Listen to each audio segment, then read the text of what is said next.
Gentleman from Indiana. Thank you, Madam Speaker. I yield myself such time as I might consume. Gentleman is recognized.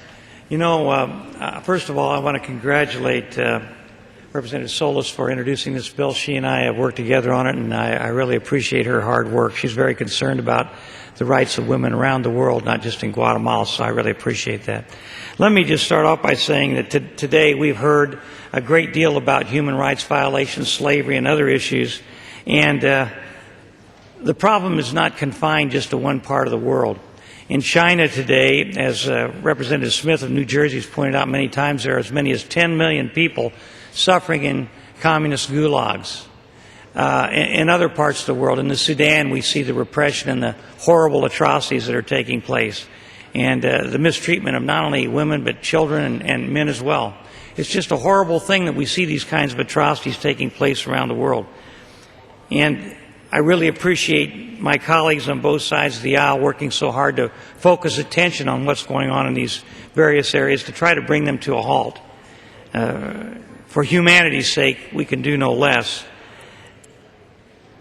I, however, today rise in support of H-Res 100, which recognizes and honors the women and girls who have been murdered in Guatemala. This bill brings to light the problem women in the democratic nation of Guatemala face in their daily struggle for survival. Given the current environment in Guatemala, women are not safe to walk along the streets day or night. A simple walk from home or school or work could mean abduction, mutilation, and death for a Guatemalan woman or girl.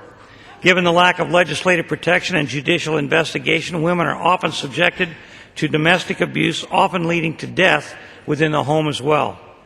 And given that there is nowhere for these victims or their families to turn, over 2,000, as has been said to my colleague, over 2,000 Guatemalan women and girls have suffered horrendous deaths in the past 5 years. Tremendous efforts have been taken by some Guatemalan legislators and human rights workers and families of the victims. They've come here to Washington to try to end such atrocities by focusing attention on them. And there has been a continuous rise, however, in the brutal female deaths, and there can be no rest for the weary as long as these things go on. We must come together to assist their effort and urge the government of Guatemala to take quick, deliberate action to investigate the killings and prosecute those responsible and eliminate the tolerance of violence against women. The women in Guatemala deserve to experience peace and prosperity within their nation and not constant fear of sexual assault and deadly mutilation and just walking to and from work, as I said before. I ask my colleagues to see the urgency of this bill and to support it. And once again, Representative Solis, thanks for your hard work. I yield back the balance of my time.